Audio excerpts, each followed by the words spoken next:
Good day, ladies and gentlemen, and why do we have another stream?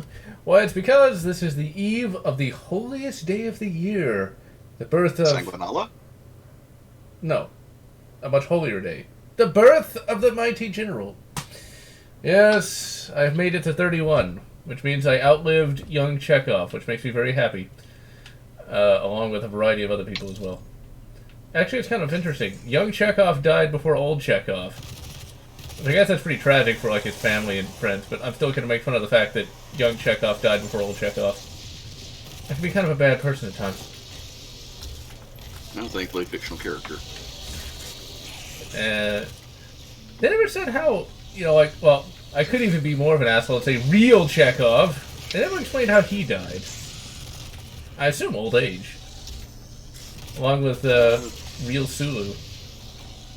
Yeah, we never really found out. And Scotty did pretty darn well. Yeah.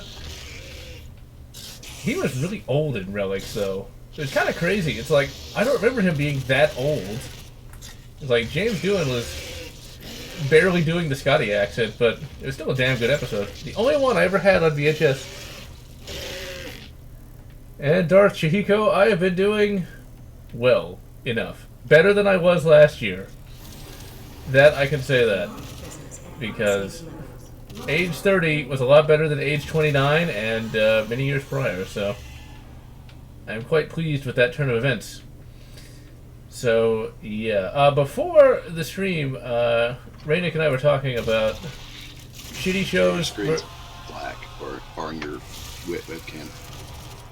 Wait, what? Oh. Really?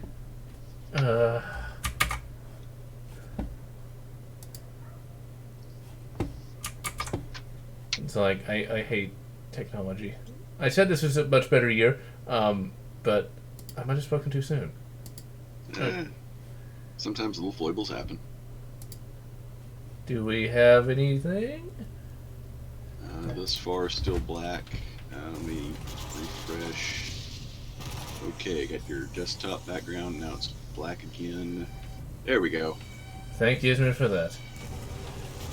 See, I have to use a display capture because OBS will not actually use direct game capture with Vulkan. I imagine it'll be updated at some point to do that, but for now, we're stuck just capturing the display, which is why there's a little bit of a tiny bit of lag. Not much, but some. Still better than OBS won't capture Vulkan and they don't upgrade it. That basically means somebody else is going to fill the market. But like, I haven't followed streaming software. I just have used this for so long. It's like, I think like XSplit was a thing. I used that once. And yeah, so there's the keyword. I think like that's one of the premium things that was never particularly good, from what I vaguely recall. And I never could get the like NVIDIA, not Shadowplay, but NVIDIA can't do that, can't stream. But it always crashed. I have no idea why. Let's see. Death Star book. Oh yeah, that Death Star book is one of the best EU books of all time, especially with the characters. That's the one thing that I really miss about the old EU. They were able to do characters really, really well. I mean, and that's a short book, too. Death Star, I think, is less than 400 pages. And there is more going on in that little book than you get out of whole trilogies today, for whatever reason. Now, nowadays, Disney doesn't do characters, they do Mary Sue's. You would never see the character of the... I almost said bartender. Actually, there is a bartender character. There's a Hot Twilight bartender. But I always like to think of the archivist character in Death Star. The sort of seen-it-all kind of guy. It's like, you would never see that. There's even, like, a little bit of character given to one of the Death Star droids. I mean, that is just nuts when it comes to Star Wars. Like, everything you saw on screen had some kind of character to it. Or the Death Star gunner. It's like, holy shit. Well, yeah, the whole thing was to make an actual living, breathing world back then. It wasn't just, oh, here's some XP character we really don't care about, and he's just there to fill holes. Yeah, they really did put a lot of effort into that. Like, Tales from Mos Eisley's Cantina, literally every creature in that cantina had a story. Even the Look Sir Droids guy had a story. I mean, can you imagine that today? And Tech, good on you. You got to spread the word on that one, because that's a little shonky. Oh yeah, ATF is trying to backdoor a gun registration thing, as you would expect. Yeah. If necessary, we got to take that all the way up to the Supreme Court, because that's actually circumventing the law. Yeah, it's not like this is the first time they've tried that, though. Yeah, but each time we have to keep fighting. The price of freedom is eternal vigilance. Yeah, that is an unfortunate fact. That's the problem. I mean, why can't people just, leave everyone alone? I mean, they haven't done that for the thousands upon thousands of years of human history, but it's like, seriously, oh, yeah, they have. No, I mean, like, they haven't left people alone for the thousands upon thousands of years of human history. There's always somebody that wants to there's never been so much there's never been so much as a second where humanity's ever been left alone. When you have humans, you're going to have at least 1% of the population of this planet be sociopaths, and those sociopaths want control. Don't remind me. People be nuts.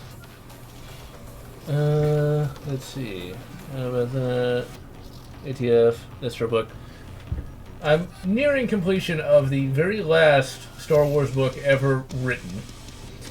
And I'm like really trying to not read it too quickly. I mean, it's a short book too. There's a lot of crap that happens in it. But it's like, my good God. 2014 could have like been the return of the EU, so to speak. Because the writing quality of that book, it's the same guy who did The Expanse, or the same writing team that did The Expanse. It's like, it's a Han Solo book. Han is on top form. They introduced a new character named Scarlet Hark, who isn't, horribly annoying, or a Mary Sue female character, or a strong, independent woman. And it's like, No, get it right. Strong, independent woman. There you go. Not a woman. So it's like, why, Disney? Why? You could have printed more money. People would have bought it. Why? Because Kathleen Kennedy's agenda. It's all about politics. It's really Disney aggravating. doesn't make movies anymore. They make propaganda. Well, it certainly seems that way because, holy shit, it's a book that knows how to be Star Wars, and it does it well. I mean, this last Star Wars book has got to be one of the best Star Wars books I've read in, years. And it was never released. It only exists as an e-arc. It is just wrong. It's a sin! As Malcolm McDowell would say. He's not wrong. Because, damn. If you can find it, and all you gotta do is really just do a Google search, holy crap. It really is everything good about Star Wars. It even has a pretty interesting, almost Marvel Comics-ish plot, but it actually takes itself seriously. I don't want to spoil it at all, but you can kind of feel a little bit of Expanse vibes from it. I don't really want to spoil that either, but let's just say at the end of the Expanse book 1, there's like some, sort of like highly advanced alien crap that goes on. That kind of happens in this one. Something you didn't really see much of in Star Wars outside of the Marvel Comics, but it works really well. Much better than you think. Terminating Fido? Yeah, they're not Americans. I'm sorry. If you're in this nation, you are a resident. If you don't support the Bill of Rights and the Constitution, you are not an American. You are just a resident. Yeah, it's just the way it goes. It's like, what is the deal with the ATF anyway? Some of the agents are supposed to be fairly nice from what I've heard in other YouTube videos. Some are. Problem is, their bosses and the people paying the bills are not. Yeah. Also, on a more positive note, when I played this with my original PC, it would tank to about 40 FPS when I looked out this window. Oh, I love Ryzen. Although I hope the Doom Eternal runs fairly well. I mean, it is a brand new game, but if it's more optimized than this is, we might have. It's not using mega textures, so yeah, it's more optimized. So I should be able to get 60 FPS on that. Here's open. It's one of those things where Crysis Warhead ran better than Crysis 1, despite being slightly more advanced in some respects. Well, that's because of object culling. Crysis 1, everything that was to be rendered was rendered at all times, regardless if you could see it or not. Yeah, it's like, I don't get the point of that. Oh, it's just lack of optimization. They had to push the product out because while it was very advanced, it was almost in development hell. Crysis. I think Crysis Warhead was slightly better than the actual, like, first game. There was a lot to like about Crysis 1. I need to eventually stream that. But it did... I wish they'd rethought the plot for 2 and 3. That was kind of insulting. Good games, but kind of insulting plot-wise. Yeah. Because it's one of those things where I think there was only going to be just the one game, and they needed to come up with something, and that's what they came up with. Because it's completely different from the first game. Well, I'm not going to spoil it for anybody, but they completely negate the entire point of 1 by the time you get to 3. Really, when you get through about 1/3 of 2, they mostly negate the events of Crysis 1. Well, it's not just that, but they also, like, instead of humanity making the nano suit, it's like, this is something that, oh, that's a spoiler, isn't it? Never mind. Yeah. Well, that's part of it right there. Is we were supposed to have designed it, but no, we cribbed it. We're that annoying little kid who's asking for someone else's homework. And see, that doesn't make any sense, though, because then how do the North Koreans have it? Exactly. It completely negates everything good about the first game. It's kind of like the Fear series. The first Fear, and to a lesser extent, its expansions were good, but after that, it just negates everything. No, don't remind me of Fear, because like that is a tragic franchise right there. Fear 3 made the expansions were good, but Extraction Point wasn't bad. My beef with Extraction Point and the other expansion to 1 is that essentially Vivendi killed off characters that they didn't write. Which was basically Discount Sergeant Johnson, along with Discount... I don't know who that character is a Discount of, but I know she was an XP, though. But they killed off Discount Sergeant Johnson. No, there is no... Oh, he got murked. He got absolutely murked. So, yeah, I mean, Fear could have done so much more. Really, the only problem with Fear is the ending of Fear 1 was just a little too much. I won't spoil that, even though it's a game that's almost 20 years old now. But I think they went a little too far with that, because there wasn't really any opening for anything other than just continuing on from that. It wasn't like... It was really just a cliffhanger. You didn't even have to... You could have gone with the original premise and the next game not be about, creepy Alma Wade. It would have been a lot better. The Sci-Fi X-Files, Sci-Fi Military X-Files. I think it would have been a lot better. You could have gotten a lot more mileage out of it. It's just...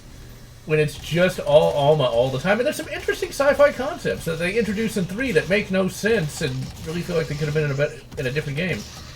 Because, like, Fear 3, which I'm going to stream that in the future just so I can complain about it.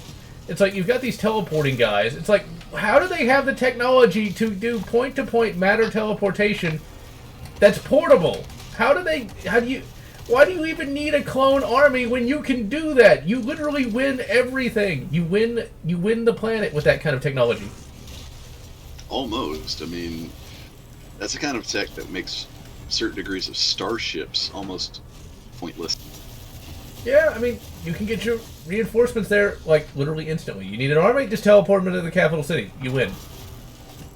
It's just like, where did they come up with it? Where did they come up with the right? Say they should have come up with an actual just combat game, non-horror, using the fear branch of the Lithtech engine. Maybe work on the AI a little bit better, and it would have been pretty solid. There was something like that. Some of those low-budget Polish games tried to do that. Tried to a degree, but that being said, there are actually some bargain barrel Polish games which somewhat do that, but do it pretty good, and some that do it absolutely horribly.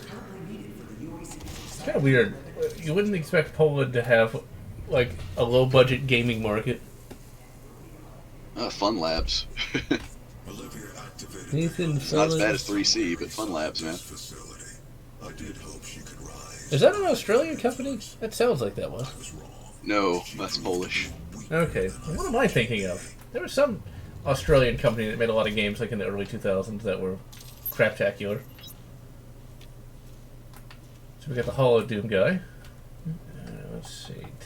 Tactical scope. I mean, we are now so advanced. We have a 4X scope. Oh my god! And tech, those helical mags for their AKs, we don't even know if they work. They've been present in photos for like the past 10 years, but we've never seen one actually in use. They may just be for show. No, I wouldn't put that past the Russians. Let's see. And hello, Vicious Ellen Gamer Alien. I think that's what that says. Yeah, 10 year. I think some helical mags work. I think Keltec, not Keltec, Calico. There we go. I think they got. Yeah, the Calico M100 is their 22.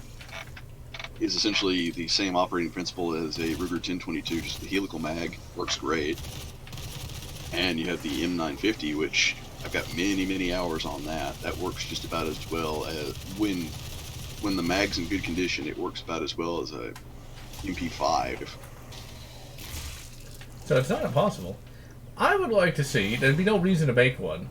I would like to see a semi-auto Bison or Bison or however the hell you pronounce that. The Bison. There's actually a cloner who's making them. Problem is, it's really pretty much unobtainium. If you got, a cool $9,000 sitting, you could get one, but your support is that one cloner. It's kind of like Luger Man. Like, he makes a great Luger, but he's the only guy who makes a Luger. And those Lugers have gone up in price like an insane degree from the last time I looked at them. It's because most of the market's accounted for. There's really none in the wild. It's a sin. Tech, I can go outside my door, walk for about 45 minutes east, and I'm in Texas. I can go and walk west, and I'm in Texas. Walk east, and I'm in a bayou. I don't know why Louisiana has like this bayou reputation though. It's like there's bayous in Houston. It's because we have a lot of them. It's like there's Buffalo Bayou. I mean, it's there. It's literally a ditch, I think. Assuming I'm thinking of the right thing, which I might not be. Basically a swampy part of land. It's because Louisiana has a lot of them. I mean, as stated, 45-minute walk, and I am now hip deep in mud. Juicy. Hey, it'd be good for your skin though, except for all the bugs and things. Valkyria. I've heard of Valkyria Chronicles, but it's so anime that I've got the first one. It's actually pretty good. It's an interesting little strategy/RPG game. I enjoy it. Right now, waiting for Animal Crossing for Doom Eternal. Right now, my biggest wait. Oh, sorry. Waiting on Doom Eternal. I'm waiting on Animal Crossing. Right now, I'm also waiting Ready or Not. And the final release of version 7 of the SEF mod for SWAT 4. As for me, also Doom Eternal. Aeon Wrath of Ruin, or Wrath Aeon of Ruin. Let's see here. In addition to that, I don't really know what else is really coming out. Mainly just those two games. Oh yeah, and Fallout Frontier. That's the other one. It's another one of those mega mods for Fallout New Vegas. Fallout New Vegas, I need to eventually review New California, but Fallout New Vegas has so many mega mods for it that actually are finished and are actually good. That's because Black Isle, or rather Obsidian, did a really bang-up job of trying to get rid of a lot of the dirty edits. It makes for a better mod station than Fallout 3 does. Well, it's not even that. It's like the writing is actually good. Like the... Well, yeah, you have a good platform, as eventually it turns into a good foundation for building a really good mod. And, well, like, when you look at mod writing, usually it's not very good. You get really amateurish writers that don't really know what they're doing. Fallout 3 is a good example of that. Sometimes, but sometimes you get things like Moonpath to Elsewhere, Falkreath for Skyrim, which are actually really good. Well, yeah. Falkreath is probably one of my favorite mods for the entire, for all of Skyrim. There's another mod that I played that I liked a little bit more, but I'm not sure what that is. There was something. There's so many mods for Skyrim. I remember when Skyrim first came out, I was like, well, Skyrim's not bad, but without any mods, who cares? That, well, 10 years later, I do wonder, though, are there more mods for Skyrim than there are for Oblivion? Because it seems like Oblivion got abandoned pretty fast. I don't know. I want to say there probably are some because it's had a little bit more time in the oven in terms of actual available, script extenders. But that's a really hard one to call. And tech, if it's not really post-apocalyptic because the apocalypse hasn't happened, although you'd be hard-pressed to make that judgment call given on the environment you're in. But Stalker, the entire Stalker series, you have bayous. It's not post-apocalyptic, it's just Russia. It's like that all the time. Ukraine, actually, but... I could totally be an asshole. It's like, there's a difference? Not really, they're both pretty gray. Probably made all the Ukrainian fans want to cut my throat, but whatever. No, the Ukrainian fans would understand. Besides, they have some things that make the stay in Ukraine kind of nice. Like good kvass, decent food. I will have to take your word for it. I'm very generic when it comes to food. Let's see. Post-apocalyptic game. And I played Doom 4's multiplayer a grand total of once, and thought it was basically just discount Halo. And not as good. Well, it's because it's made by some of the people who actually worked on previous Halo multiplayer titles. This is not... Snap Map, to go ahead and spend time with that in co-op as opposed to the multiplayer, because you'll have a much better time. I played a little bit of Snap Map multiplayer, or co-op, and it just didn't really impress me much. I'd like to be able to get... Oh my god. That's why I'm looking forward to actual mod support. Snap Map was fun, but come on. That's one of those things where you kind of got to be somewhat appreciative that they even tried. It's like with most of these modern games, even that is something they don't even want to do. I'm trying to... there's incentive for them to go against modding, which is stupid because with modding, you can actually make if you're careful about it and you don't insult your customer, you can continue to make money off that product for years upon years upon years, as opposed to DLC where it's a smash and grab, make all the money now, and when you release the next game, nobody cares. I think this new id Software probably is smart enough not to do that. I think Bethesda is giving them enough freedom to actually do that, so... I think they're giving them enough rope to hang themselves with. Either it does well and it shuts ZeniMax up, or it does okay, and essentially we see what happened with Fallout New Vegas. They get Black Isle / Obsidian. Or it could be worse. It could be like with Wolfenstein: The New Colossus. The next game is Wolfenstein: The Youngblood, and it's not even a game. I'd prefer that not to happen. That was... Doom There are Youngblood. almost no words. Let's see, could they whammonize Doom Guy? It's not Doom Guy, it's Doom Girl. Did you just assume Doom person's gender? Duh. Doom Other Kid.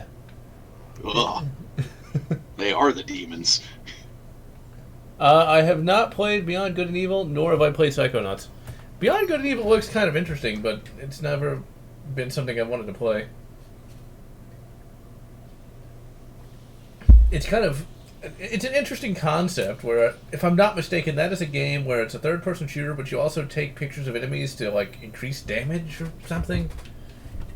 Pretty much. Beyond Good and Evil is alright. Psychonauts was good, but that's before Double Fine just absolutely defecated the bed.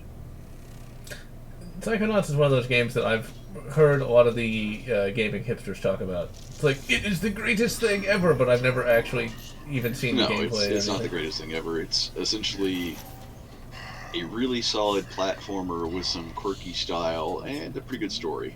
And this is precisely why I do not want a Psychonauts follow-up, because they're just going to screw it up horribly. It sounds like something that would happen. Our body is considered a Louisianian stereotype. No, not when we have a lot of them. Here's the thing. We have as much woods as we have bayous. With anything, our woods are almost akin to rainforests. I guess it's kind of like Texas and desert. Which I always find kind of funny, because despite having lived here for 31 years now, I think I've been to the desert part of Texas once. Most of it As soon as you get around about El Paso, you're there. The one thing Texas doesn't get recognition for is hill country. Go around to Wimberley and that. It's freaking beautiful, and you got some great hiking there. I've actually been there many, many years ago. I think one of my favorite places to go in Texas was when I was a kid. We went to Lukenbach, Texas. It was literally just a general store and a post office. It was the greatest thing ever. Nice quiet town. Now it probably is. Settlement. Now it's probably just a Walmart or something. No, it's still pretty small. Not quite. A little bit bigger than Bandera, Texas, but not that much. My biggest problem is, like, Houston has grown so much over the past 30 years. It's like, used to have these little 2-lane roads, now it's like a giant fucking superhighway now. Would you ever do an outdoor adventures to the Alamo? Yes, the next time I get to San Antonio. Speaking of the outdoor adventure, I actually have recorded footage for another one. It's going to take a while to get to, but it's of a military museum in Huntsville that I went to just today, actually. It's pretty nice. They got a lot of cool artifacts. They have a decent small arms collection, although they do not have a real M14. It is totally an M1A, because it does not have the selector lever. You're going to have to No, they have to make do. once you've extracted the And accumulator, Jacob, will become I would almost give you that, but I have some issues with enough to send you the Blade Runner sequel. Like, some significant issues. I'm not gonna using the tether system. rain on your parade there. You can enjoy it, that's fine. It's just, I can't endorse it. We have no way of shutting down the well. And I have not seen it. I saw the wrong cut of Blade Runner that was really, really boring. I don't remember which one it was, but I know there's a much better cut out there. It's one of those movies where there's 5 different cuts, and if you watch the wrong one, it's crap. Favorite war film? That's a tough one. It depends on the mood. Sometimes I will say I'll go for A Bridge Too Far. That one isn't too bad. For me, it's gonna be one of 3. I can't really decide which one I like the most. Battle of Britain, Patton, and Zulu. All good choices. I think, honestly, Zulu's got to be... Zulu is at the very top of that list. Like, if that's... It's like the first among equals for me. Because it's just a very, very well-made film. You can definitely tell it's very 70s, though. Like, really, really 70s. I guess Patton is to a degree as well. Now, I actually have seen a Patton tank in real life. Literally, as of today. It is much bigger in real life than you'd think. Oh, yeah.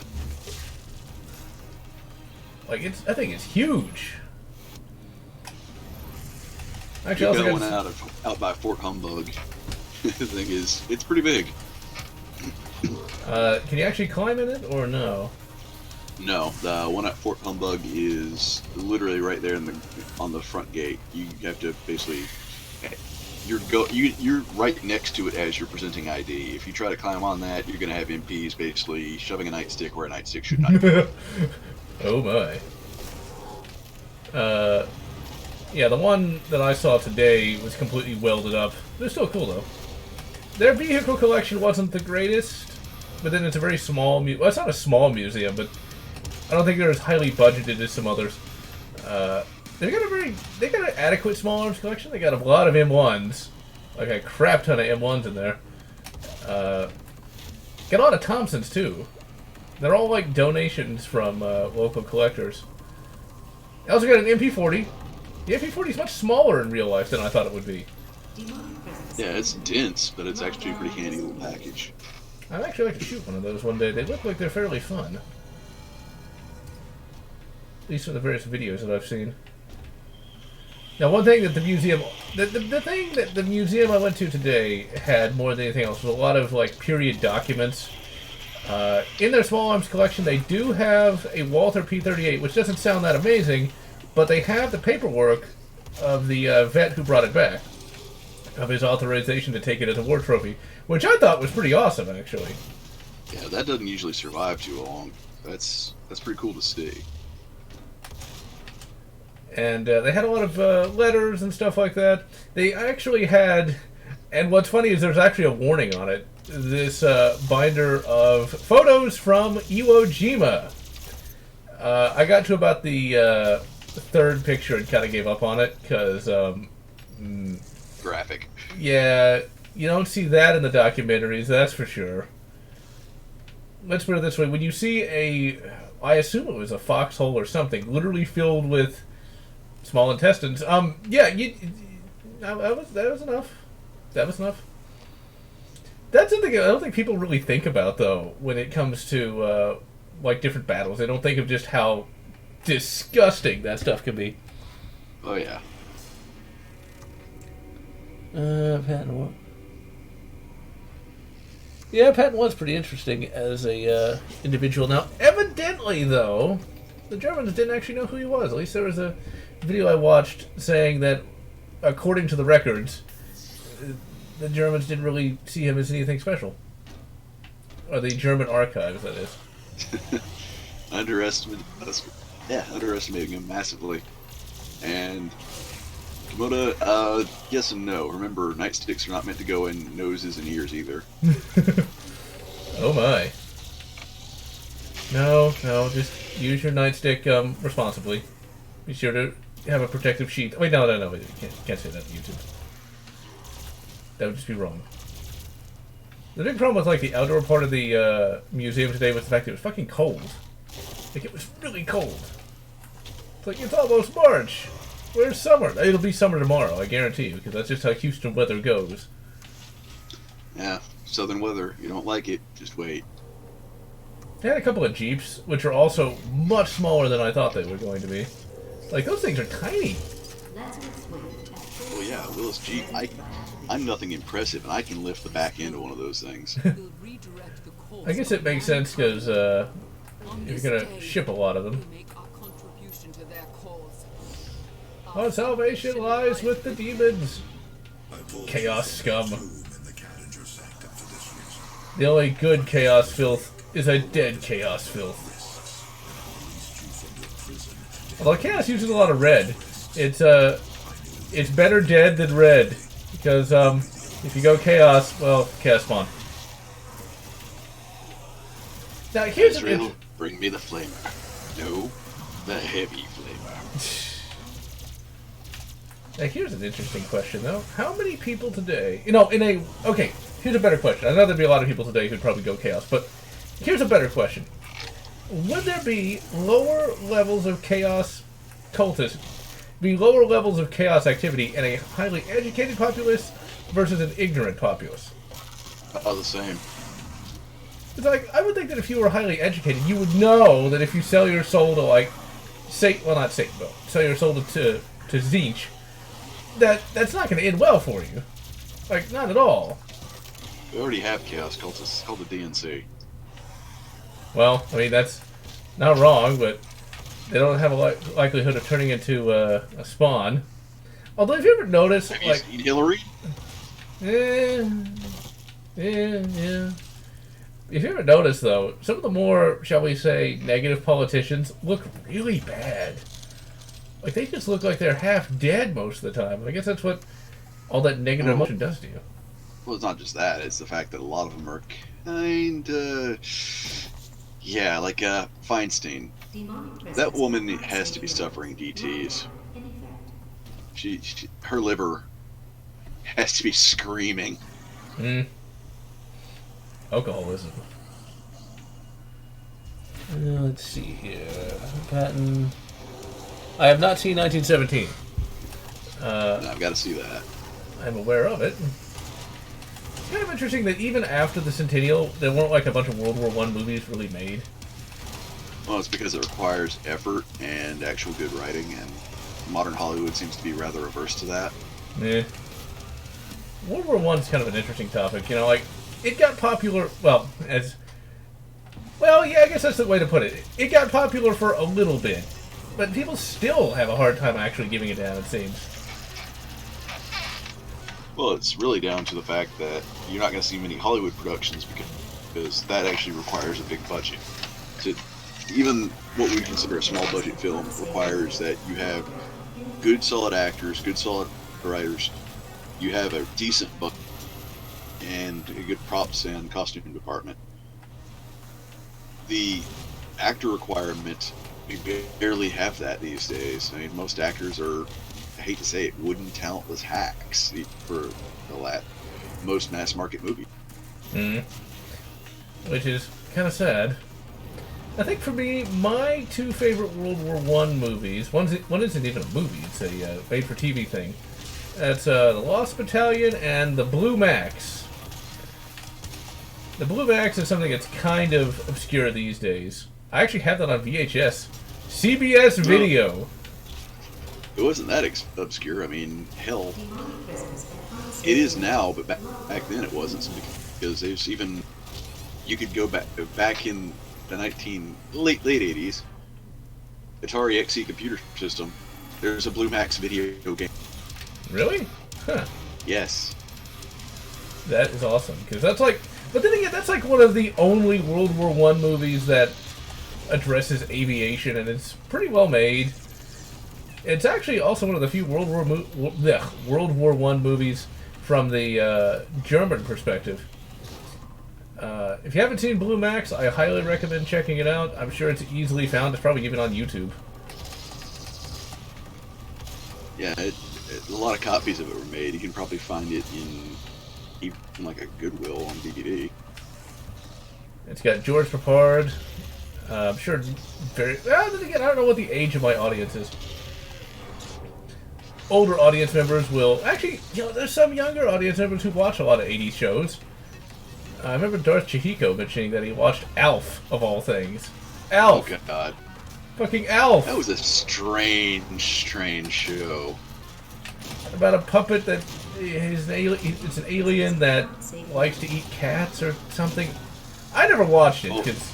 It also has one of the worst video games ever made, and one of the strangest endings ever made. It's almost a buzzkill. Yeah, I remember reading about that. I don't want to spoil it for anyone who might not have actually watched Alf, but he's not back in Pog form. I remember trying to explain to someone what a Pog even was. It's such a 90s thing. Blink and you'll miss it. It's like, yeah, Pogs. It's these little plastic things, and like you do. Now I don't remember what you use them for. I think like you gambled with them. I think. Yeah, pretty much. It was pseudo gambling, trying to get them to land face up, and it was somewhere between the idea of it's trading cards and we're dirt poor, we need something to do. That was I never owned any Pogs. I knew they existed, never really cared. It's like the Blue Max is back in Pog form. You can collect a George Papard with the special A-Team variant. Actually, it wouldn't be too hard to print out Pogs for that. This is the sad part. I'm sure they'd probably sell for like 3 days, and then no one would care anymore. I don't even know if they'd sell for that. It'd be just something funny to have. I can see that on ThinkGeek. I think it's actually probably not going to exist in the next couple of years. No, well, I never bought anything from them anyway, so I don't think it matters. Yeah, the Darkness did have a World War I part, which was weird. It wasn't bad. The Darkness 1 is kind of an interesting little transitional phase for gaming.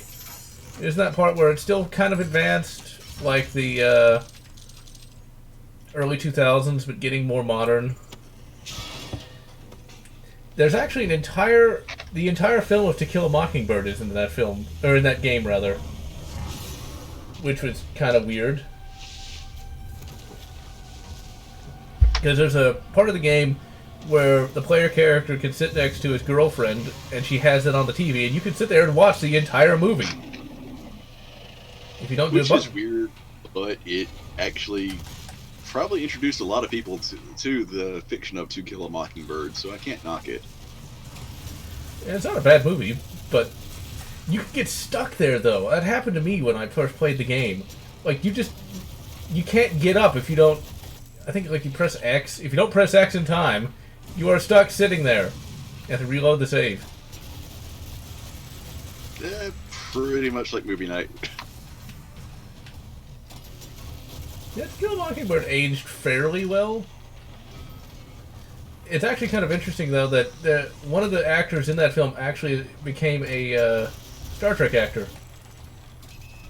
It was one of those Star Trek actors that played two different characters. The main character, whose name I don't remember and whose actor's name I can't remember, would go on to play a villain in Star Trek VI, and then became Sisko's dad in Deep Space Nine. The main character of To Kill a Mockingbird is Willie Loman. Yeah, that guy. I remember next to nothing about that movie other than, like, the main character's name is Scout. There's some guy named Boo Radley who I think is, like, some albino crazy guy. Yeah, that's about all I remember. I've not seen that movie in over a decade. Oh, it was originally intended as a play and as a short story. He didn't, like, the writer, like, make a sequel to that, and then nobody liked it because it was poorly written or something? The writer did follow-ups, but nothing ever struck as big as the original To Kill a Mockingbird. It's like, how do you follow up on that?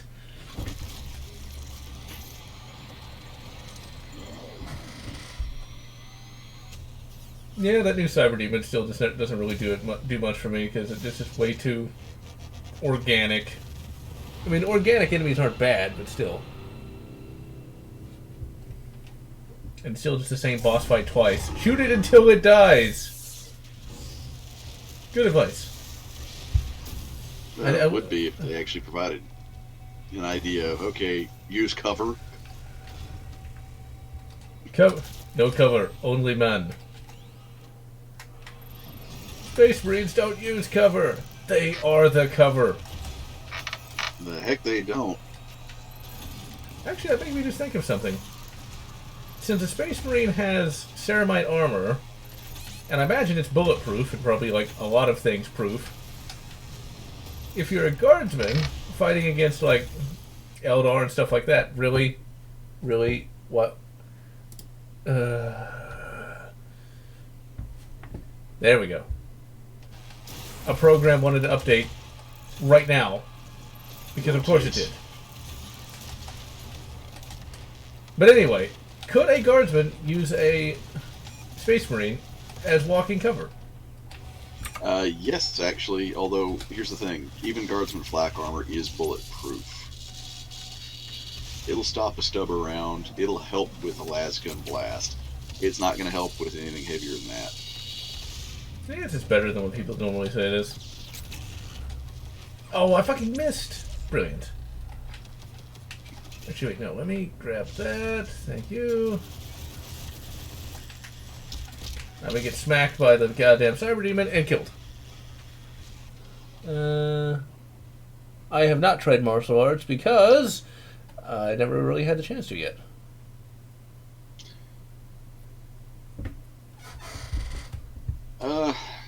There's a lot of martial arts you can learn. It just depends on what you're planning to do with it. I would suggest karate as the first one. I have spent a lot of times in martial arts. Shinryu karate, Iaijutsu, simply because, hey, it's fun and it's a nice alternative to HEMA. That also sounds cool.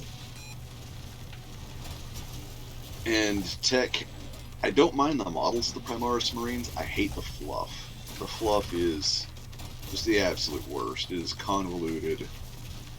It is retconny as all hell, and really, if we're to take it at face value, that means that Robot Gilliman is a much, much bigger heretic than even Lorgar.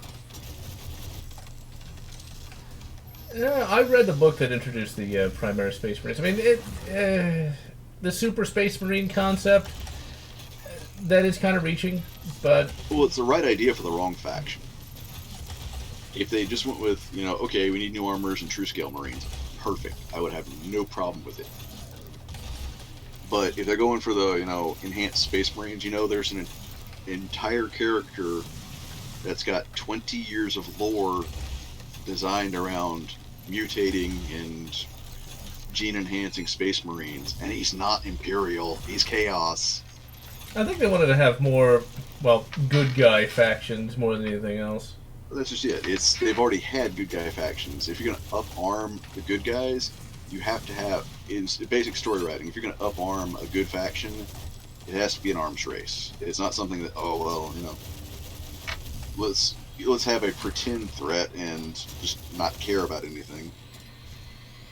Fabius Bile should have been the one to receive, here's new Astartes characters. The Chaos Astartes, but still, now you give the Imperium a legitimate reason to up-arm and produce new units, but really, it's a cash grab. The models look great, but everything about it's just a soulless cash grab. What they could have done without, bringing in Belisarius Crawl. That guy. There you go. Instead of doing that, you could actually have had Fabulous Bill make some super Chaos Space Marines, and then maybe introduce something where you take, you could rip off Halo, basically, and take, the best of the Imperial Guard and turn them into Space Marines. It's already been done. It's not so much for Space Marines, but it's already been done. You have what's called the Afriel strain, which is basically, hey, let's take the genetic imprint of all the Guard's greatest heroes and generals and clone individuals. It worked, but you ended up with albinos, which did their job really, really well, but had horrible luck. Yeah, I remember those. One of them showed up in the Last Chancellor's novels. I always found the Last Chancellor's novels kind of, depressing and kind of funny because the main character was named Cage. It's like, they just needed him to have a partner named Jack, and it would be perfect. And for those who don't know what I'm talking about, there was a band named Tenacious D, which wasn't really that great, but they had some, one or two good songs. And you had Jack Black and another guy whose nickname was Cage, but I can't remember what his name is. It was a bald guy. I know that. I haven't thought about Tenacious D in years. But anyway, it would have been funny back when those novels came out. They're not the best written, but I think it's the first novel that introduced Gashgul or Gash. How the fuck you pronounce that orc's name? Gashgul Magruk Thraka. That guy. I think that's the first one that introduced him in terms of chronology. The first one for a lot of people, sure, not the first one, because he was around since 1994 and the first battle for Armageddon. And he's still trying to kill the dude. Yarrick. Yeah, there you go, Clawman. I think he got some new novels too recently. I'm trying to fill in his background. I don't know how much of those new novels retconned anything, though. That's just it. My thing with the Primaris Marines is, alright, if you want to... If you're wanting super soldiers for the Astartes, Call is a Mary Sue. Just being honest, he is. If you're wanting to do that, we still have some of the gene rights from Terra when the Emperor made the Astartes. All you had to really do was say, okay, we found some of the gene rights. Instead of having one Mary Sue character, you could have had about 8 balanced characters. Yeah, because like the whole idea of like, oh, he's been around 10,000 years and he invented better Space Marines and all this cool stuff. It's like, really? Come on. I like... Well, that goes against... Okay, here's the thing. The Space Marines are not... Even though the fluff says, oh, they're the Emperor's ultimate creation, ultimate wars, they're not. We know this not to be true. I mean, you have the Custodes. The thing is, there's a reason why things aren't really invented in 40k for the humans. And that's because when your entire religion is essentially a cargo cult, and it's because the tech could be so corrupted that if you build it, it will try invariably to kill you or drag you to the warp. You generally don't invent things. You go very, very slow in terms of reclaiming technology. I actually read an interesting little bit from 40k fan theories where, like, humanity invented a weapon so powerful that it could actually take out the Chaos Gods, and that's why the Age of Strife started, is the Chaos Gods kind of did a preemptive strike to stop that. Yes and no. Chaos, essentially...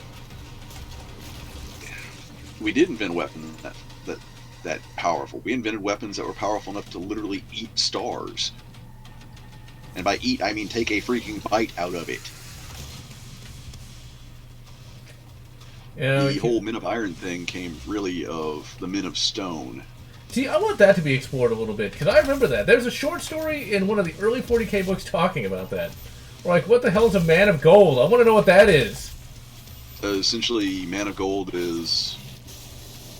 You'll never officially get it from GW, but what it is, when you break it down through all the lore, is humanity at our apex. When we actually understood the science, we didn't fully need the AI of STCs.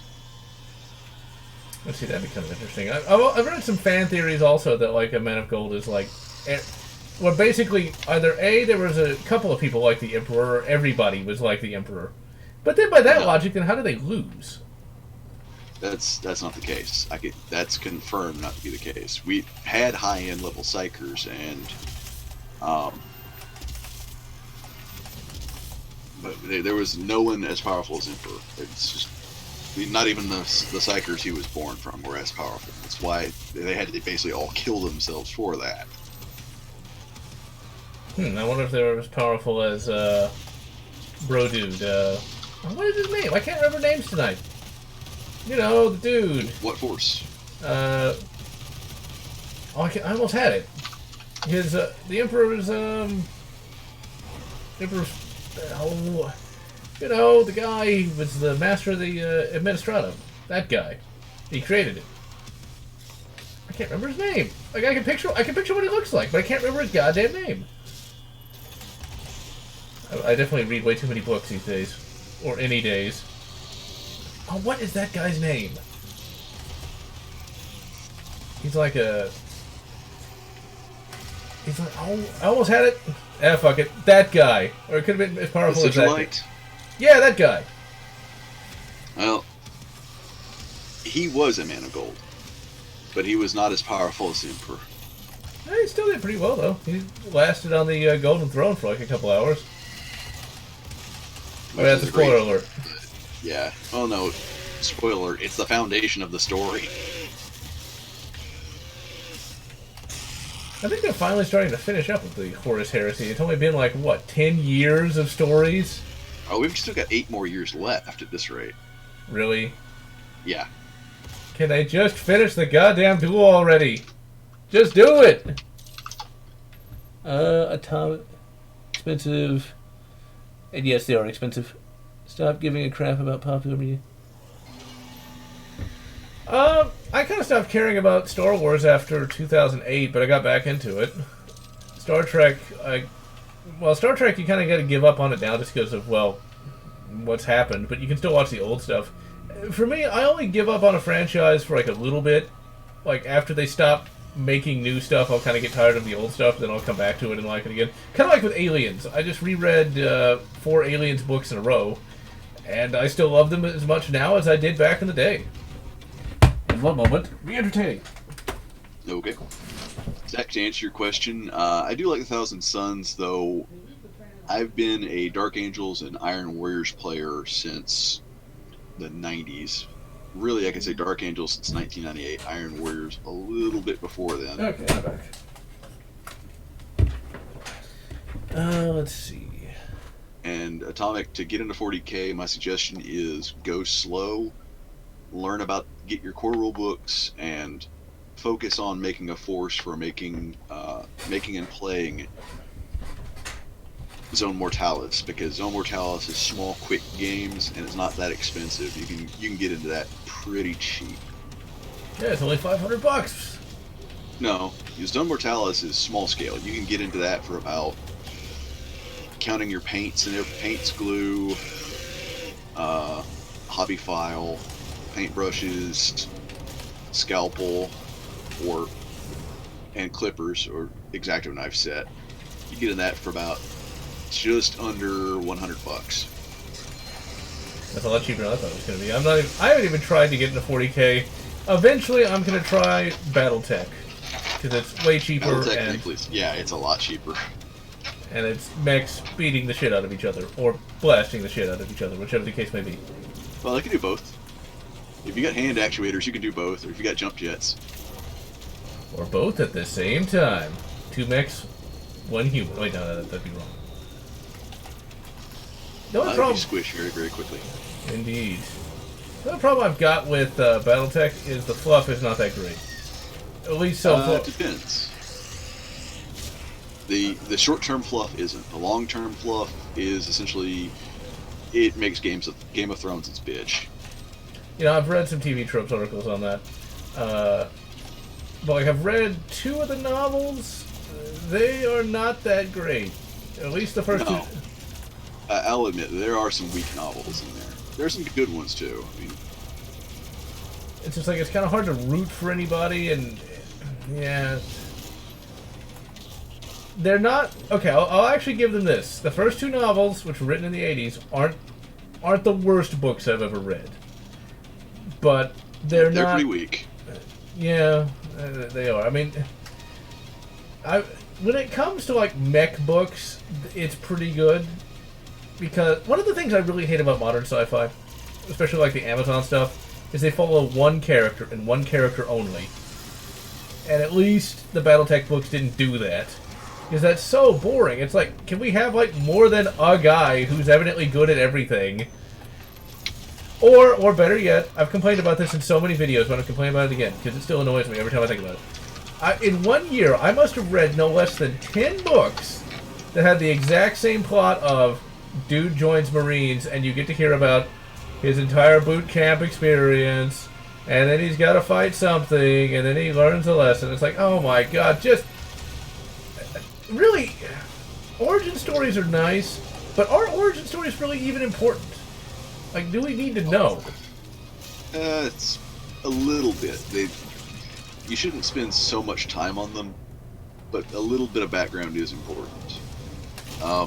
Storyline-wise, by the time you get to the original Amara Civil War, that's when things get really good. And that was ironically written after, books-wise, after everything else. It was like in the middle of the novel series. It's like, oh yeah, let's finally cover the Amara Civil War. Well, eventually I'll have to give that a look. thankfully right now I've got... That and the Battle of Tukiyid is pretty good. One thing I did like about the 2 books I did read also is that they didn't have the generic military dude who is about as flat as a goddamn cardboard cutout. There's a lot of books with that. It's like, they have no character.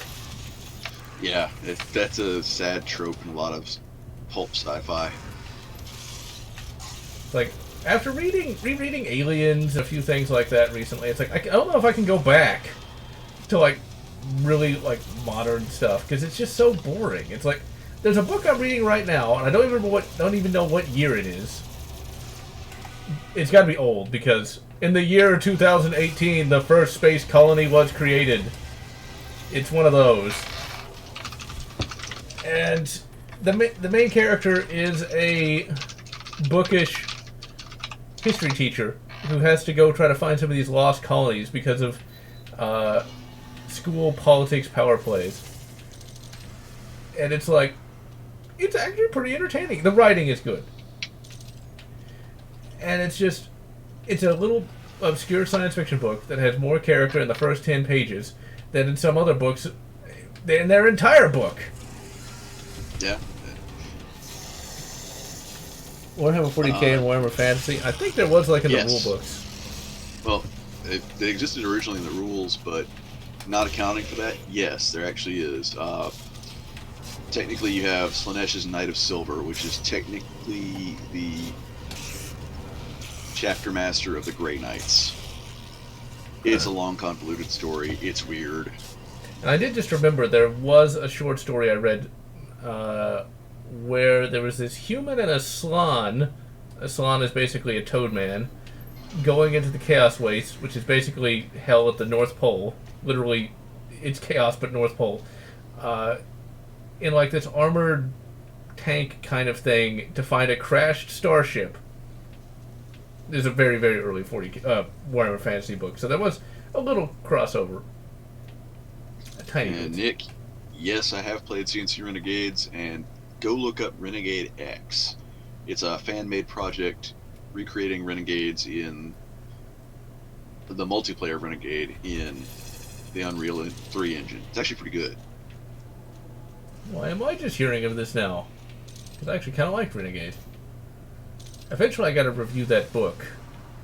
Where, like, the guy gets promoted from, like, sergeant to lieutenant, like, within this first battle. Or something like that. I remember reading about that. It's a heck of a battlefield promotion. Yeah, I don't think the people writing that book really knew how the military worked, but it's the future. And sci-fi novel recommendations. Oh my, there's like so many, I don't even know where to start. Well, if you're new to it, my first recommendation is I Have No Mouth and I Must Scream if you like horror, or if you don't, there's always iRobot, which is an Asimov classic. My first thought is Footfall, as that is one of the... is an alien invasion novel done right. And it's not going to bore you with a lot of... It's going to have science, but it's not going to have that much science. To the point where it'll get boring. Let's see.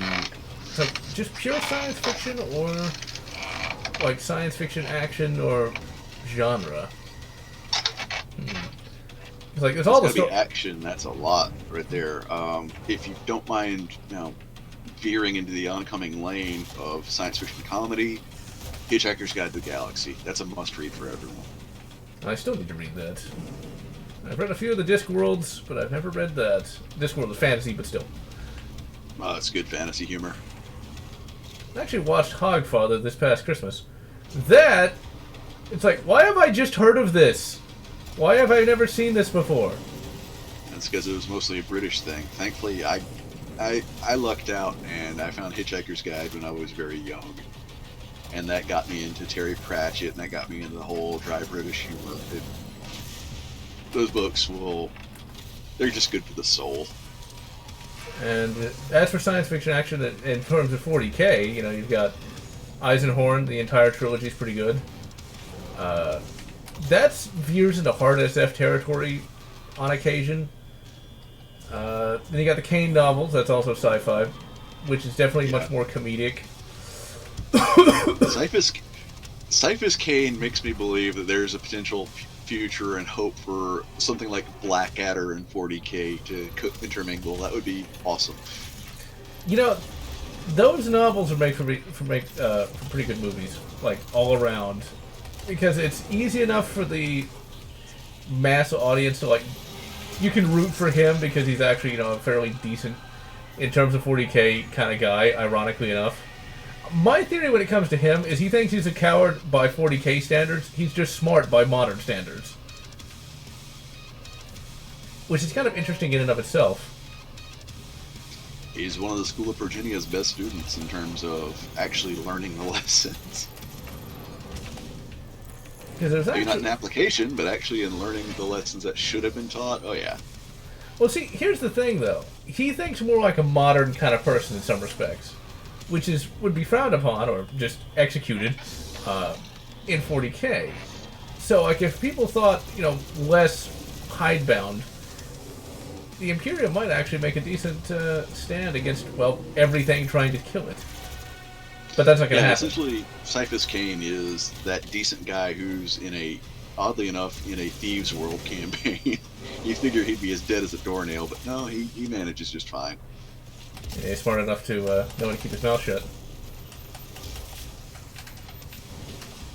And we've actually had the M41A pulse rifle. All the props that were made from it for the movies, those are actual functional Tommy guns and Remington pump action shotguns underslung with SPOS 12, parts on them. They all work.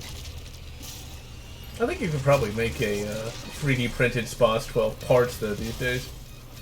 Well, you pretty much have to because they haven't been in production since 2000.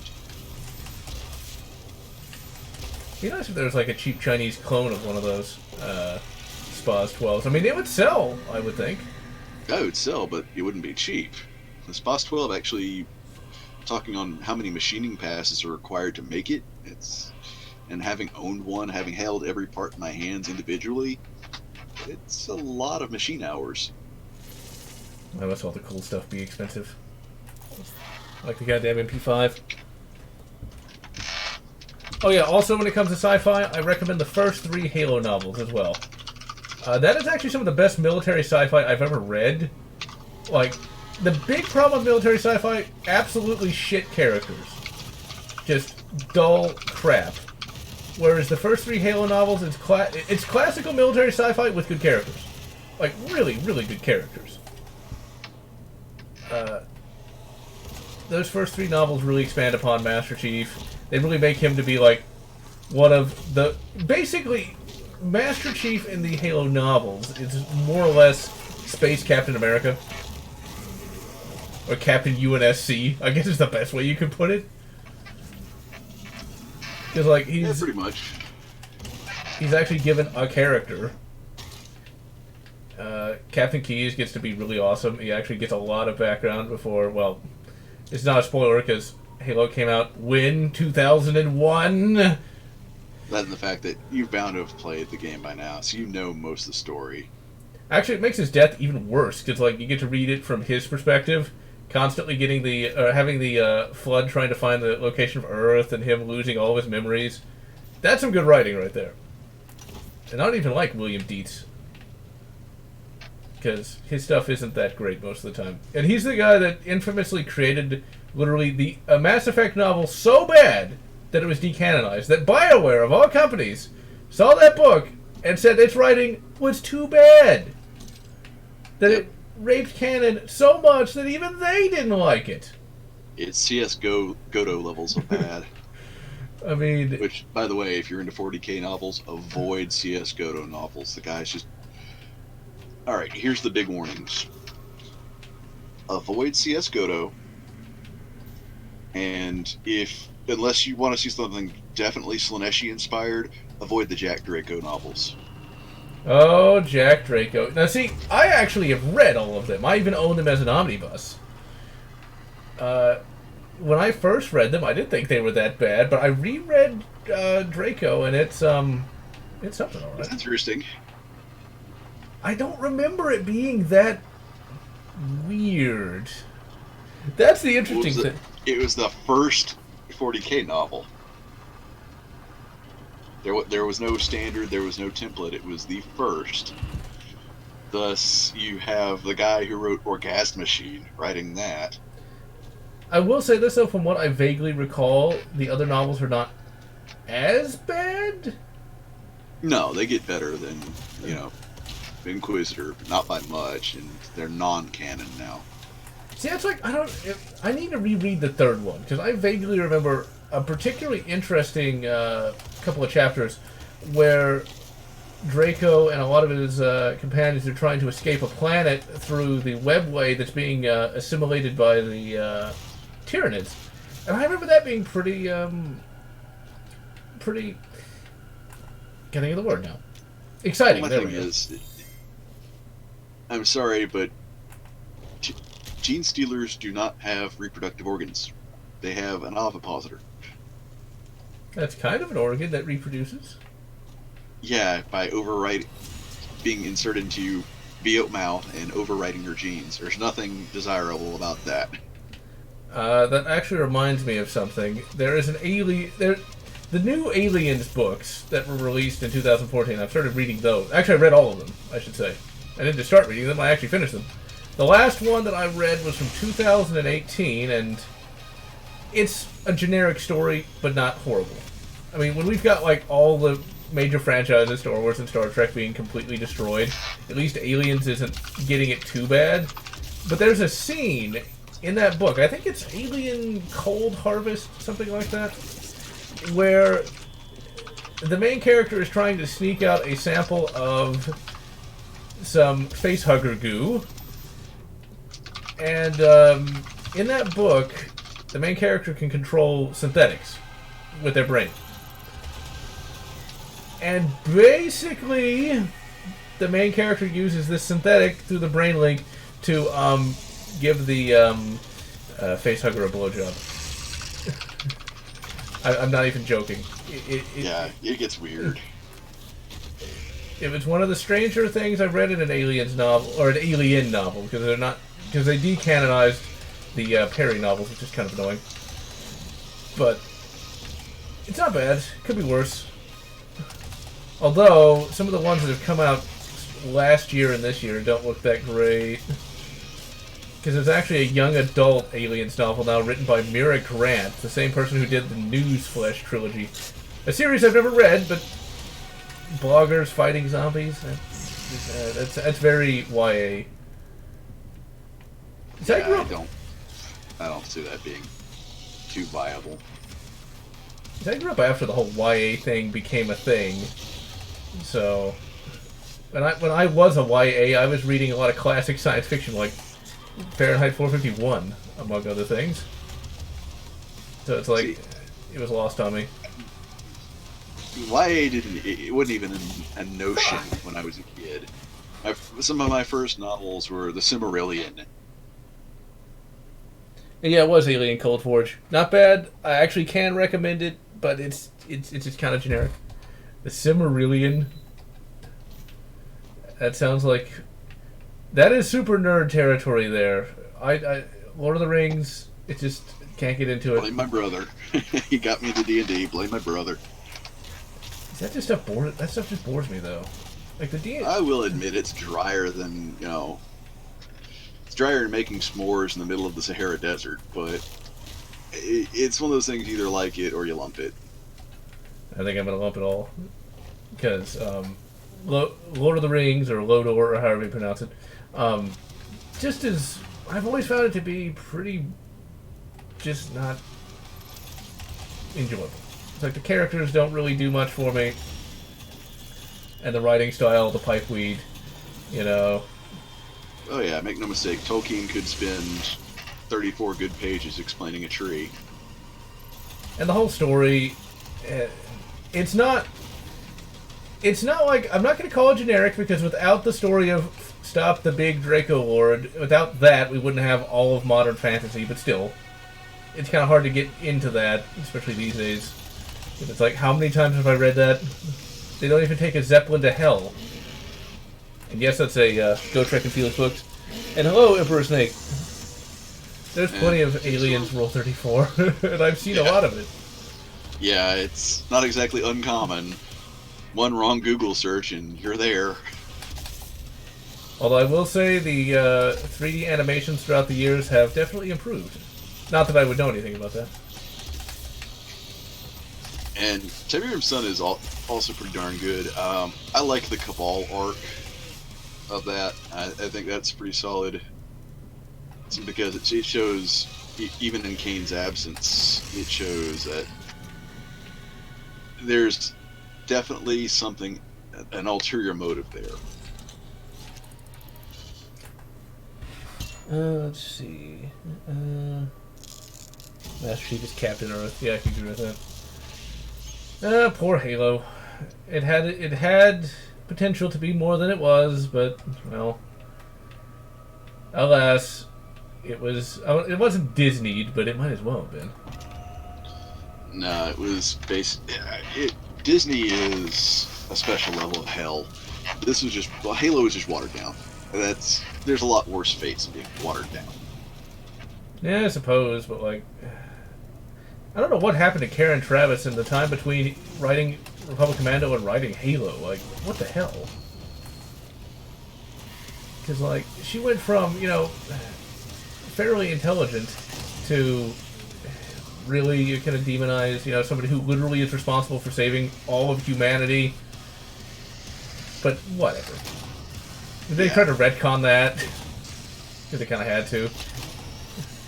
One of the things I'm going to start trying to do is read some of the books that some of the major Star Wars writers wrote before Star Wars, just to see what they were doing that got them popular enough to get picked up by LucasArts.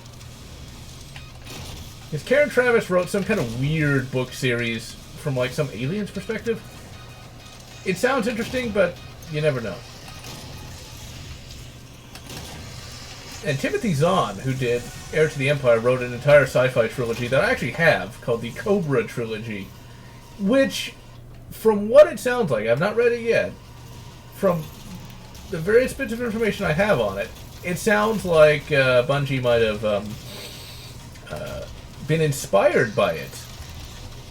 Yeah. Basically, I wish that before CNC4 happened, that they would have just sold the Westwood studio back to Joe Coogan. That would have made me a lot happier. And then it was EA'd. Because everything good is EA'd. The only good thing I can say about how Command & Conquer 4 ended is Joe, at least in his final moments on camera, got, before the character he played for so many years was finally unceremoniously removed, was he got to thank us. That was pretty touching. The rest of the game was horrible. That moment was pretty nice. And I'm glad I never became a fan of some of these things. It sounds like anything EA touched, it just completely destroyed. Oh yeah. They completely destroyed Maxis, they completely destroyed Bullfrog, Westwood. They destroyed a lot of good. But thankfully a lot of indies are out there kind of recreating it. I mean, City Skylines is awesome. You got some of the Bullfrog games getting spiritual successors in Satellite Rain and in War for the Overworld. It's kind of lost on me, but thankfully Obsidian still exists, so I finally have an RPG that's worth playing. That actually has, real characters and things of that nature. I would love to be able to do a review of Outer Worlds one day, but that's a review that would take, literal months for me to complete, because I would have to beat the game probably 2 more times. I still haven't even finished it now. Because I need to go through the game with all the characters. Because the characters are actually pretty good. They're basically KOTOR characters. There's even HK-47 Jr. That's a cleaning robot. And it actually is kind of funny. Obsidian really did a, one moment. Oh, really? Damn, I can't find the goddamn chainsaw, but the chainsaw's X. I should learn the controls of the game I've been playing for hours. But yeah, Obsidian really went back to KOTOR 2, and you actually repair HK-47 Jr. in the exact way that you did in KOTOR 2. So I was quite pleased by that. It's just kind of even the what's the best way to put this? The generic character you see in every modern day production, you know the one I'm talking about, with the blue, pink, or red or orange hair. Yeah, that's a character that's in the game, but is actually so well written. I don't care that character's in it. You know, if I ever got a chance to write an RPG, let me rephrase this. If I ever got a chance to write an action RPG, because it would work in a standard RPG, but not many people are well versed enough in CRPGs to get it. I would create that character just to kill them off in the most hilarious way possible. What, you thought the Chosen One thing was going to fly? Oh, hell no. CMC code. It's not really an open world game. It's really just an RPG that it's very much streamlined compared to classic ones, but it's still more of an RPG than anything I've played in many, many years. It's actually more of an RPG than, say... Actually, I won't say that. No, then again... You know, this is going to sound heretical. It's more of an RPG than Fallout New Vegas. Because... in Fallout New Vegas, you don't really have too many characters. You can only have one partner at a time without mods. Whereas in this, you can have up to 3 with you at any time. They all have backstories. They all have what are effectively loyalty missions. Well, So, here's the thing on RPG. Choice of side characters is great, but that doesn't make an RPG an RPG. That just gives you an extra little bit more content. RPG is just designed and defined by its choices, i.e. your choices have weight. That's why Fallout 3 is not an RPG. It's an exploration game in the Fallout universe, which is interesting, but not exactly super canon either. yeah, I'm not surprised since it jumped developers and it is Bethesda. I would still say that from my opinion though, Fallout 3 is still an RPG because there are, yeah, you're railroaded at the very end, and that's an infamous gaming thing. Most of it, they're at the end of it. None of your choices really have any hardcore significance. You're still the savior at the end. Even if you decide you want to play a snidely whiplash mustache twirling bastard, you're still a savior at the end. Well, yeah, they kind of do that.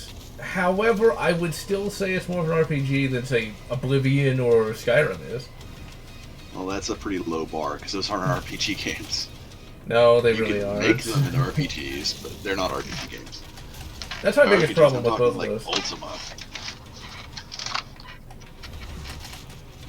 See, I would actually play an Ultima game if it could be ported to a much more, well, graphically impressive, like engine. Well, you're simian luck. There's the Dungeon Siege mods, which recreate Ultima. I've seen that, but never actually tried it.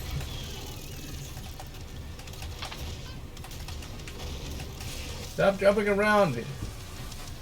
Dungeon Siege into itself is not an RPG. It's an action game like Diablo with somewhat of a story. I can't even call it a full story, but a great world. Yeah, I would definitely not call that a story either. I played the first one because I think it was free at one point, and yeah, it's like you're some random farmer and you get attacked and you gotta stop the Kraken roll. The best way I can put it is it's the medieval fantasy version of Falling Down, the video game. Oh, You're a farmer. You get really fed up by dealing with the random baddies taking and destroying your land. You just pick up the nearest instrument. You say, "Screw this! I'm taking it out myself."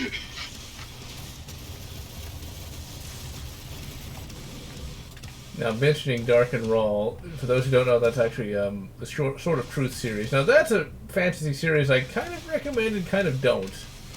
The books are much more juvenile than you might think.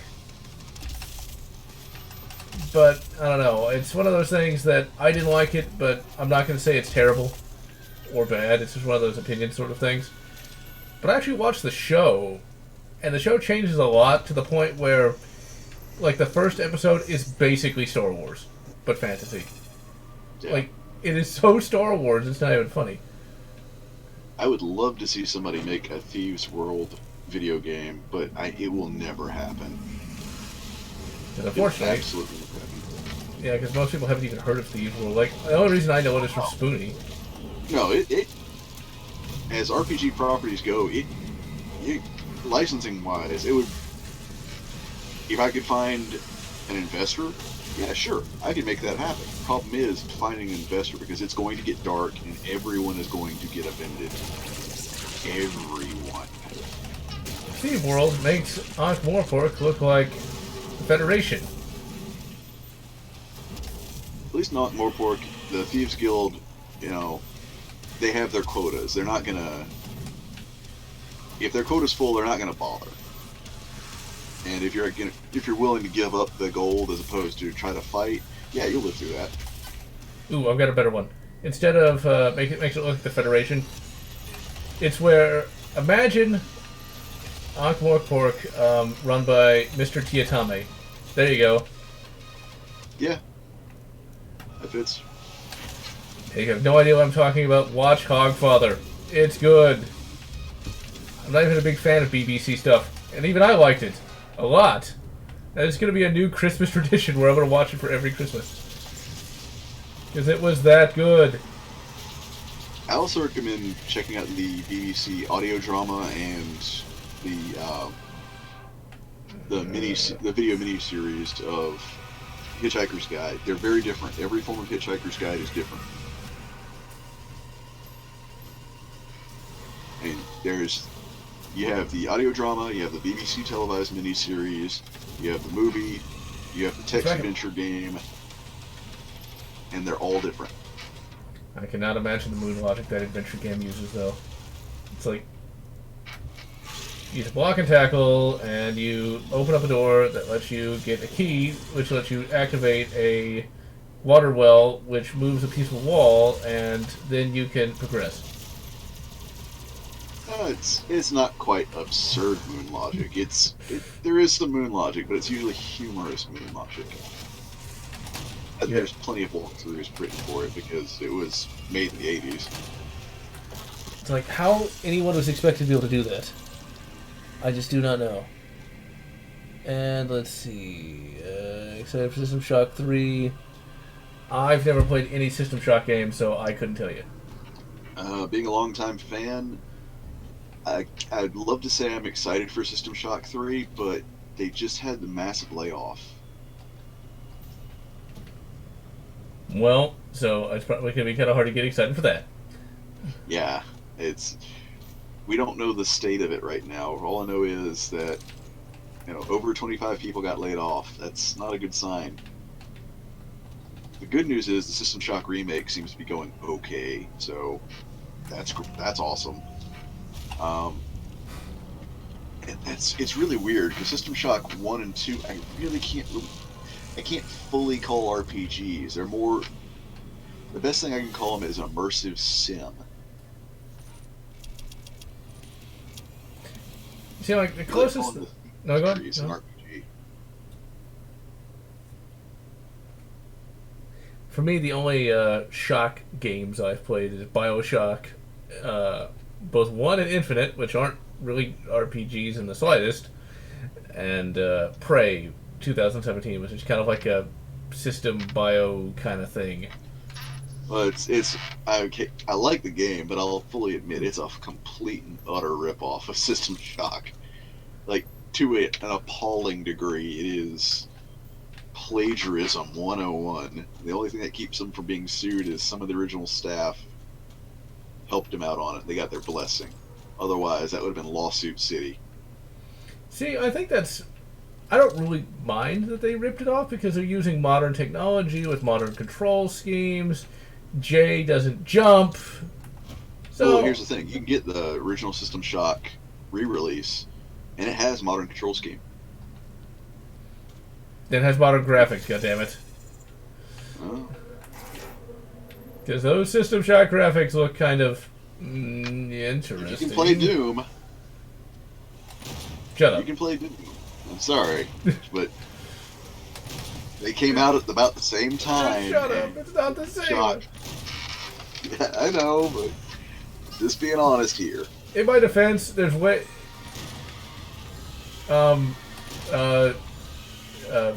It's sexist. There we go. We're just gonna say it's sexist. We'll leave it at that. Oh yes, because the mutants who have no determinate gender and have been mutilated, probably beyond the point of having gender anyway. Although you gotta wonder, would that be sexist? Because if we look at the moon logic of the feminists, think about it. If they have no gender, then that means they can't be female, which means it's discriminatory against females. Boom. Yeah, but they can also go with, we don't know the gender representation of the hero.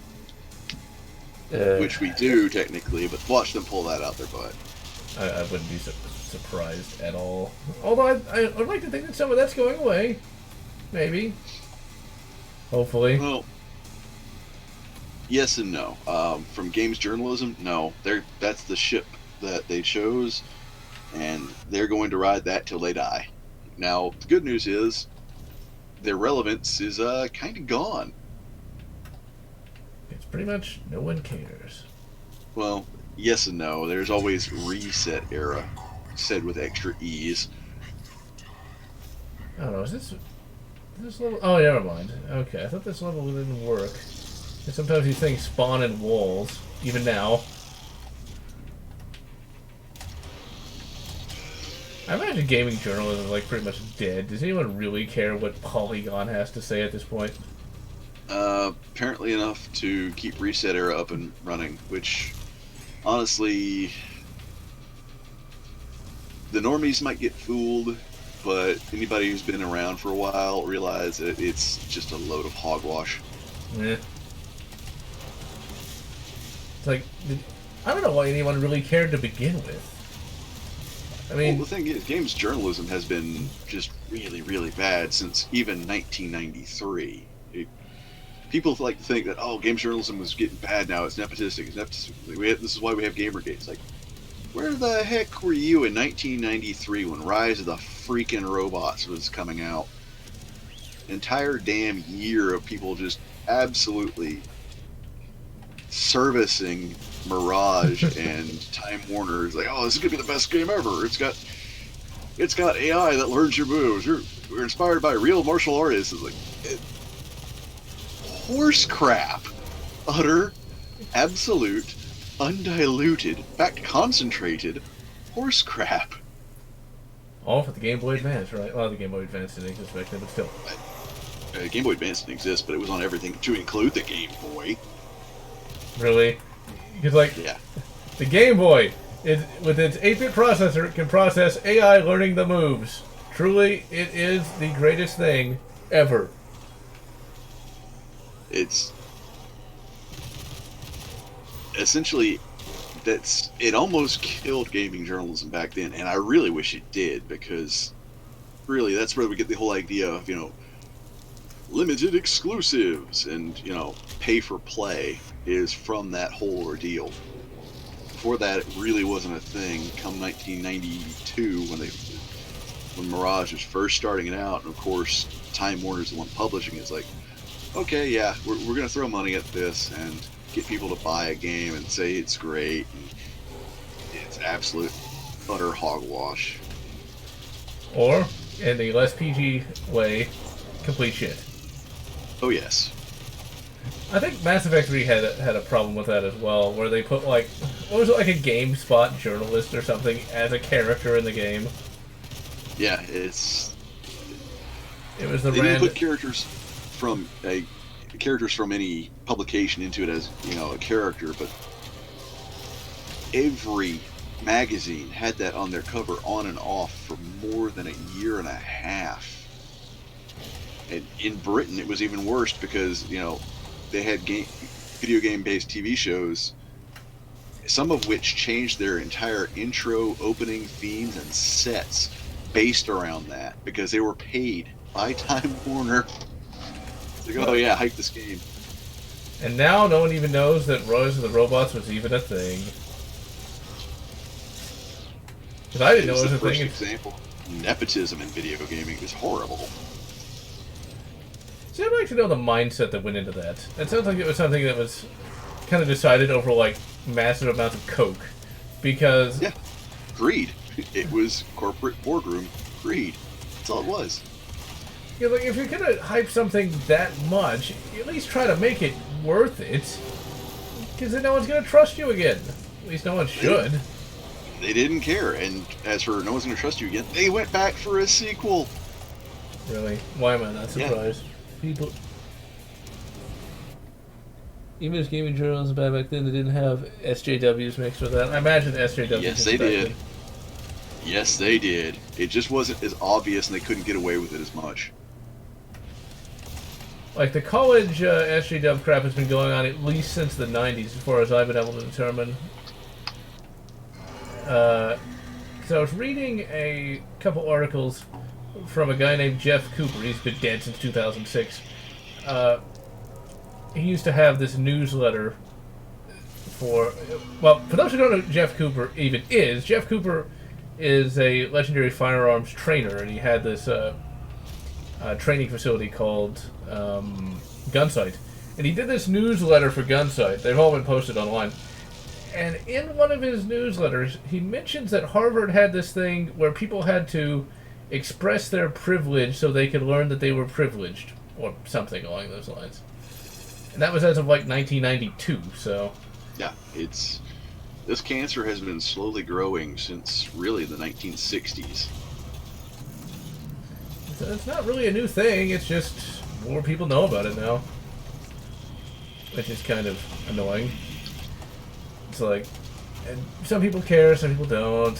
I don't think it happens in all the colleges, though. I think it's just mainly the more, shall we say, insane ones. It's like, I can't imagine, like, the SJW stuff would really exist in, like, the STEM fields.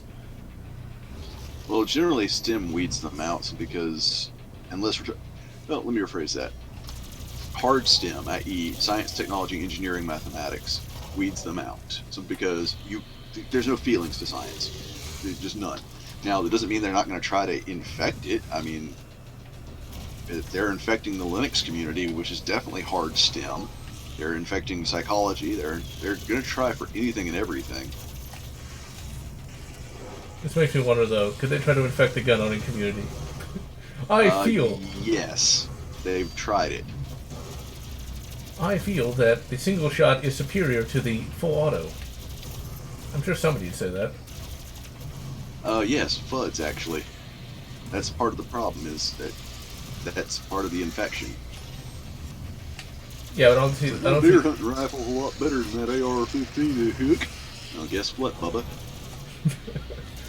I imagine most of those are kind of like just the very fringe, though.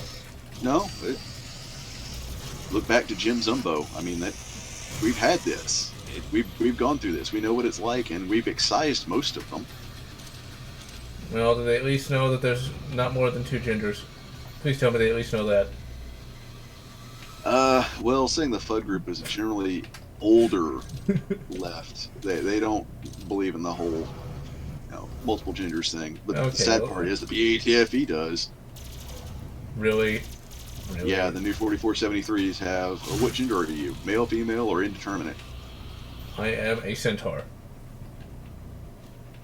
I am a UH-1 Huey attack helicopter. Actually, Who am I kidding? I sexually identify as chainsaw. You know what popped in my head? A chainsaw made of dildos. That is something that could work. It's a genuine sexual assault weapon. Oh my god, that's just horrible. Pass out to RoboCop, and well, yeah. I'm sure there's an image of that somewhere. I'm Probably. sure. I don't want to see it. Please do not link it to me. I do not want to see RoboCop with a dildo chainsaw. I'm sure that's got to be on DeviantArt, and I bet RoboCop's a furry as he's doing it. Ugh. I'm gonna need some mind bleach and some good whiskey.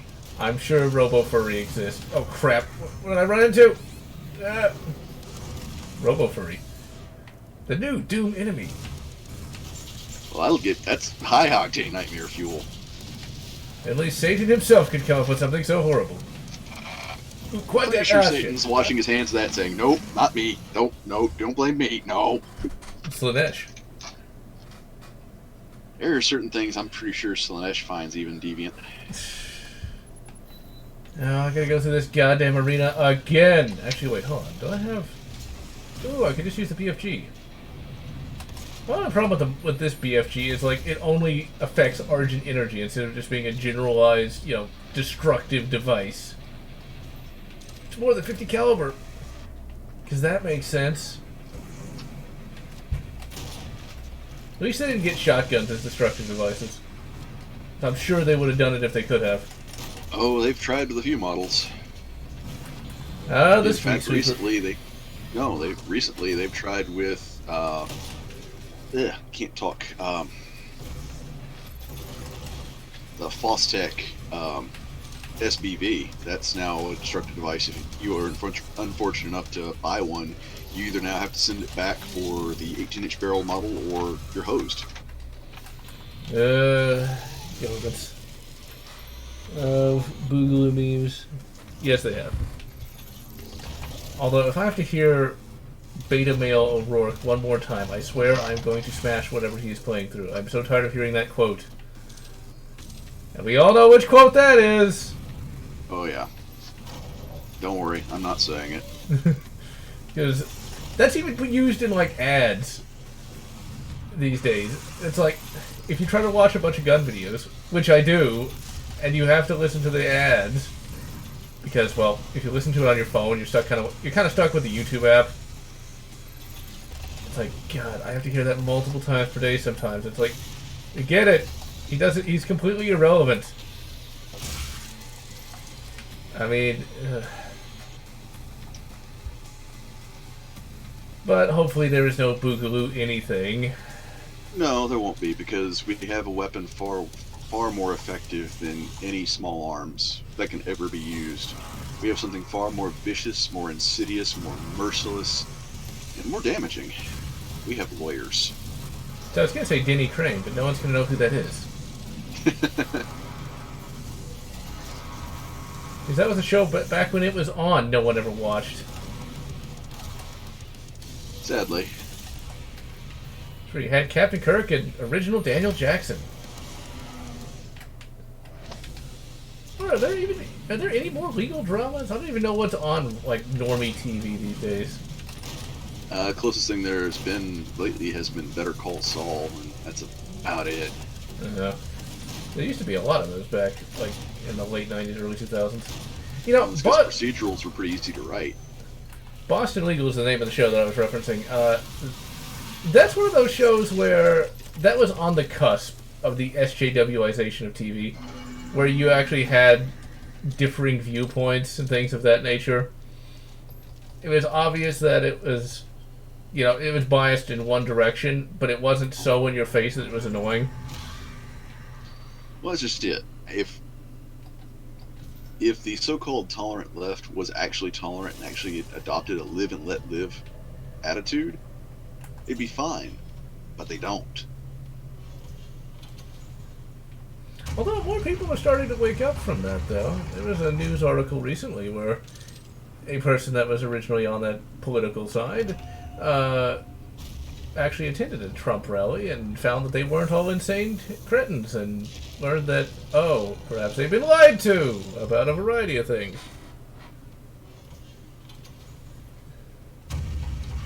Have you heard of the... I can't even read what that says. Moon Man? Mono Man? Yeah. That one's almost cursed because that one goes pretty hard. I have no idea what it is. I'm sure YouTube does not like it. No, not at all. Just tell me after the stream. Okay. Because now I'm kind of curious, but I'm sure it's probably something horrible.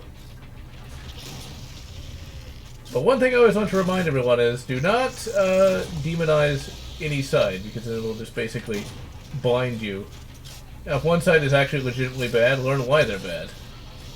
Yeah, attack the argument, not the person.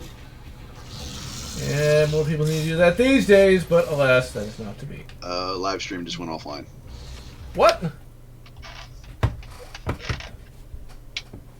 Really? How? Yeah. Okay. Oh, wait. There it is. There it is. Okay, good. Let's see. Let me refresh. All right. Yeah, we're live again. Okay. As I was going to say, attack the argument, not the person. What I would say instead is Google is all is Google. I worship Steve Zucker. Wait, no, Steve Jobs. Well, worshiping Steve Jobs is kind of pointless because he's dead. Yeah, but he died for our tech sins. There we go. I'll never forget. He died because he unfortunately believed in holistic medicine as opposed to traditional medicine. Oh. See, I always like to kind of mock the idea of Steve Jobs just because I'll never forget that movie they made about him where basically they tried to turn him into tech Jesus. Like, if you ever look at the trailer for that, it is so... It fillets him so much, it's utterly insane. It's Apple fanatic. Here's the thing. I don't dislike Steve Jobs. In fact, compared to Tim Cook, I rather like him. But it's not because he's some tech guru. He was never a tech guru. He never had an original idea in his head in his life, barring sales ideas. He was a wonderful salesman. Oh, please tell me I have. He was no guru of any other than sales. And cut him! Not Steve Jobs, seeing as how he's dead, unless he comes back as a zombie. If he did, he'll probably come back with a great sales technique, but that's about it. Give me your brain. It will make your life way better. We'll plug your brain into the iCloud. Hey, don't joke about that. That could happen one day. It's like, are you afraid of forgetting all those great childhood memories? Go to iBrain. It'll store your memories for you. Great, and we're going to relive the movie Overdrawn at Memory Bank, but just without Raul Julia, because that would be awesome, but yeah. Actually, now that I think about it, you could actually do that at some point. Where you basically have to pay to store your memory on the cloud. Although... Yeah, but then you're actually getting into mind-reading tech, which adds a massive invasion of privacy. Mind reading. I think the technological sophistication needed for that would be considerable, though. Oh yeah, we're not there yet. To the point where it's like, what is the point at that point? I mean, like, is it really worth the sheer resource investment you'd have to do? Oh, the rich would love it, because they'd be able to back up everything in case of their death. They've got now essentially the blueprints for a program where they can still have their plans from beyond the grave, which is a frightening idea unto itself. Now let's see. Have you seem to have heard of all the movies that I have, but let's see. What movie are you inadvertently referencing? I'm actually referencing a few books and, oddly enough, an episode of Batman Beyond, but go ahead. It is a movie that I can't remember the name of, but it starred Mick Jagger and another guy who was popular at that time. Shoot, I know what you're talking about. It's like Time Something. Where basically the main character is a race car driver. He's supposed to die. He gets crawled into the future so some rich guy can steal his body. It was actually a... Free Jack. Yeah, that's the one. The only reason I remember it is because it had Mick Jagger in it as the not Boba Fett, Urban Fett. It's like, Mick Jagger? Really? I didn't even know he had an acting career. When did that come out? Because I remember that. That might have been early 90s. Might have been. 1992. Yep. For me, the 80s ended in 1995. Pretty much. There was a lot of carryover of the 80s into the 90s. Well, that's kind of like, for me, like the 90s ended in 2005. After that, a lot of stuff changed in terms of gaming, TV shows, and stuff like that. That's the year that Toonami died, I think. Alfred After. Never even heard of it. Doesn't ring any bells at all. Are we talking about that cartoon dog? That's pretty messed up. I have no idea. When you think, like, cartoon dogs coming back from the dead, I think of Frankenweenie, which is surprisingly good. Although when it comes to paranormal kids films, the DreamWorks film Paranorman is probably the best. Like, in terms of writing and acting. That thing is pretty good. If you haven't seen Paranorman, I highly recommend watching that. Because that is precisely why I like DreamWorks way more than Disney. Because Disney is Disney. They play it safe with a lot of things, whereas DreamWorks does not. Ah, Rip and Tear. The most classic... Oh, yeah. I thought it was Atomic. Yeah, that's really screwed up. And the person who created that is nuttier than a house full of squirrels. Is that safe for YouTube? No, it is not. Oh my. So it's like, I kind of want to know, but do I really want to? Do I really? I would suggest no. Oh my. Really? That seems... If she gets off her meds, she's going to end up in an institution. I will tell you that right now. You know, it's great when you hear something about, oh yeah, this person is not, heavily medicated. Now I kind of want to see what that's about, because if it's partially prawns, what? It's not enjoyable, prawn. Oh god. Because the last two words I want to hear are dog and prawns together. Yeah. Well, it's nothing illegal, but ooh. Furries. No, it's not quite that. It's just... You've heard of salad fingers, right? Thankfully not, but now I have. Okay, well, there's no real point of reference other than... This is the work of a deeply, deeply disturbed individual. It's kind of like asking if you've heard of Basket Case. I did not want Basket Case is an enjoyable movie just for how weird it is. Yeah, but that's one of the things I did not want to know existed. I did not need to know about that. See, I think the biggest problem here with Doom 2016, going back to the actual game that I've been playing for the last almost 2 hours, having played it for 60 hours, I can definitely say it does get dull in places. I mean, I've played Doom 1993 hundreds upon hundreds of hours at this point. It never feels dull, but I gotta say, Doom 2016 feels dull after a while. And it's mainly because of the arenas. It just gets old. And it is kind of just the same gameplay over and over again. Missions might be kind of generic, but it does break up the monotony of just shooting. Even if it's just kind of a skin-deep kind of mission system, where there's not... Where it's just like, grab this thing, put this thing there. And the levels in this really aren't that impressive. I mean, they're not bad, but it still is just one arena after the other. I really hope Doom Eternal fixes that. It looks like, from what I've seen in terms of gameplay, Doom Eternal is going to try to be a little bit more like Wolfenstein, to a degree. Where it's like, you gotta go assassinate a Hell Priest, and then do something else. Which I think will definitely make the game much more playable than just go from one arena to the other and shoot a bunch of things.